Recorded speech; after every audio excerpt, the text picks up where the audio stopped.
Doctor Sreevarma ஆயுள் தரும் ஆயுர்வேதா அறுவை சிகிச்சை இல்லா குணம் ஆயுள் கால நிவாரணம். அதாவது யார்கிட்ட படம் எடுத்தோம்னா யார்கிட்ட முதல்ல ப்ரொடியூசரோட நடிகர்கிட்டையோ வேற யார்கிட்டையும் இருக்காது. ப்ரொடியூசர் காப்பி சென்சாருக்காக சென்சார்கிட்ட போட்டு கொடுக்கறதுக்காக அவங்களுக்கு போய் காட்டுவாங்க. சென்சார் அடங்கிற இடத்துல இங்க காப்பி பண்ணி வச்சிருந்தாங்கன்னா அதை வந்து வச்சிருக்கலாம். இந்த ரெண்டு இடத்துல தவிர வேற எங்கேயுமே அப்படின்னா சென்சார் யார் கண்ட்ரோல்ல இருக்கு? மத்திய அரசுடைய கண்ட்ரோல்ல இருக்கு. படம் எடுத்த முதலாளி லீக் பண்ணப்படுது. யாரு ப்ரொடியூசர் படம் எடுத்துக்காங்களோ அவங்க லீக் பண்ணப்படுது. ஆனா இந்த எடுத்த சென்சார் மத்திய அரசுடைய கையில இருக்கு. மத்திய அரசு யார் கையில இருக்கு? அமித்ஷாவோட கையில இருக்கு. அமித்ஷாவை பொறுத்த மட்டும் இந்தியாவுடைய திரைத்துறையை மிரட்டுவதற்காகவும் திரைத்துறையிலிருந்து எந்த நடிகர்களும் எந்த ப்ரொடியூசரும் அவருடைய சித்தாந்தத்துக்கு எதிராக அவர்களுக்கு எதிரான எந்த ஒரு நிலையை எடுக்கக்கூடாது. அமித்ஷா திட்டம் சதிதான். இதுல அமித்ஷா இன்வால்வ் ஆயிருக்காரு. அமித்ஷா இன்வால்வ்மெண்ட் இல்லாம இது முருகன் லெவல் தான் இருக்கு. முருகன் லெவல் தான் கிடையாது. முருகன் பாவம் அவரெல்லாம் அந்த நிலையில பாவம் அவருக்கு நம்ம வந்து பிச்சை சாப்பிட்டு வச்சிருக்காரு. அவருக்கெல்லாம் இவரெல்லாம் அதிகாரம். அமித்ஷாவுடைய டைரக்ட் கண்ட்ரோல்ல இதை பண்ணியிருக்காங்க. பண்ணது வந்து இந்திய சினிமா துறையை விரட்டுவதற்காக பல இடங்கள்ல அவர்களுக்கு ஜாமரா அடிக்கக்கூடிய படங்களை எடுக்க வச்சு இந்திய படங்கள் வந்து இருக்காங்க. அதே போல அதை எதிர்த்து வேற ஏதாவது யாராவது எடுத்தாங்கன்னா இப்படி என்ன நடக்கும் காத்து கொடுத்தாங்க. எச்சரிக்கை பண்ணியாகணும். ஜனநாயகத்துடைய திருட்டு டிசிடிக்கு வந்து டிகேஜிக்கு வந்து இதற்கு வந்து யாரு விசாரணை பண்ணாலும் சரி அது வந்து போலீஸ் திருடன் ஒரு பக்கம் இருக்கு கதையா. ஏன்னா இதை கிளீன் பண்ணது அமித்ஷா வந்து இதை செய்ய போற எந்த நீங்க என்கொயரி கேட்டீங்கன்னாலும் சரி அது சிபிஐ என்கொயரி சிபிஐ எல்லாமே அமித்ஷா இல்லை.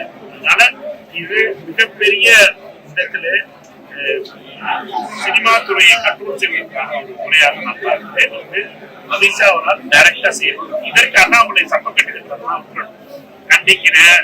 இவரை கண்டிக்கிறதுனால அந்த படம் நிக்க போறது.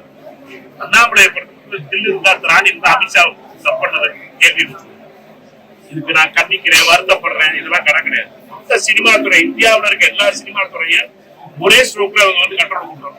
எந்த ப்ரொடியூசரும் யாரும் 500 ரூபாய் போட்டு 500 கோடி ரூபாய் படம் எடுத்தீங்கன்னா படம் என்னைக்கு வேணாலும் இதுல இருந்து சர்டிபிகேஷன்ல இருந்து ரிலீஸ் பண்ணிடுவோம். இல்லீகலா ரிலீஸ் பண்ணுவோம். யூஎஸ்ல எல்லாரும் திருட்டு விட்டு நீ பாக்குறேன். அப்புறம் தேட்டர்ல பாக்குறேன். உள்ள பெரிய விஷயத்தை பண்ணிருக்காங்க. இது உண்மையாக கண்டிக்கத்தக்கது. என்னை பொறுத்த மட்டும் அமித்ஷா செய்த மிகப்பெரிய சரி.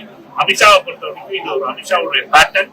அமித்ஷா இப்படித்தான் செயல்படக்கூடியவர். ஏன்னா அமித்ஷாவை பொறுத்தவரைக்கும் மற்றவர்கள் எந்த ஒரு அநியாயத்தை பார்க்காம எவ்வளவு இதெல்லாம் கீழ்த்தரமானது அப்படின்னா யோசிக்க கூடாத ஒரு நபர் யாரும் அமித்ஷா அப்படிப்பட்ட செயலை செஞ்சிருக்காரு. விஜய்க்கு நேரடியா விட்ட வந்து அது மிரட்டல் நினைக்கிறீங்களா? அவரை வந்து அவருடைய நிலையை குலைய வைக்கிறதுக்காக அவங்க பண்றாங்க. நிலையை குலைய வைக்கணும். அவரை பொறுத்த மட்டும் நீங்க வந்து ஒரு நடிகரா ஒரு நபருடைய படம் நாளைக்கு ரிலீஸ் பண்ண போயிரு வந்துடும் நினைச்சுக்கிட்டு இருந்த படத்தை திடீர்னு காலையில ரிலீஸ் பண்ணி இந்தியா ஃபுல்லா ரிலீஸ் ஆயிருக்கு. வாட்ஸ்அப் ஃபார்வர்ட்ல இது வரைக்கும் 50 லட்சம் பேர் படம் பார்த்துட்டாங்க. திருப்பி பார்த்து நம்ம திருப்பி உடனே படம் பார்த்துருக்காங்க. 50 லட்சம் பேர் இது வரைக்கும் பார்த்துருக்காங்க. சினிமா துறையில இருக்கு சம்பந்தப்பட்ட நபர்கள் சர்டிபிகேஷன்ல பேசிட்டு நேரத்தை பத்தி நாங்க எடுத்து இன்னைக்கு நான் 1000 பேர் பேசும் எந்த இடத்துலதான் அது இருக்கும். அதுல வந்து இது வந்து குழப்பத்தை உருவாக்கணும். தமிழக அரசியல் மிகப்பெரிய குழப்பத்தை உருவாக்கணும் இருந்தாலும் நோட்டு கொண்டிருக்கிற பாஜகவை இதை திசைத்திருப்பதற்காக திமுக மேல பழி போடுறதோ அல்லதுலாம் திமுக காப்பி திமுக மேல பழி சொல்றது சரியா இருக்கும். என்னை பொறுத்த மட்டும் இது காப்பி இருக்குது ரெண்டு பேர் தான். ஒண்ணு முதல்ல ப்ரொடியூசர் இருக்கு, இன்னொரு சர்டிபிகேஷன் இருக்கு. இதை தவிர வேற யார்ட்ட இருக்கு காப்பி? அதனால இது ரொம்ப தெளிவானது. அமித்ஷா செய்த செயல் அமித்ஷாவுடைய திட்டமிட்ட செயல். டாக்டர் ஸ்ரீவர்மா ஆயுள் தரும் ஆயுர்வேதா அறுவை சிகிச்சை இல்லா குணம் ஆயுள் கால நிவாரணம். Branch express courier private limited. Domestic international cargo. உங்கள் இல்லம் தேடி வந்து கொரியர் புக்கிங் டெலிவரி செய்து தரப்படும். என்றும் உங்களுடன் மை இந்தியா. முக்கிய செய்திகளை உடனுக்குடன் தெரிந்து கொள்ள சப்ஸ்கிரைப் பண்ணுங்க, பெல் பட்டனை பிரஸ் பண்ணுங்க. என்றும் உங்களுடன்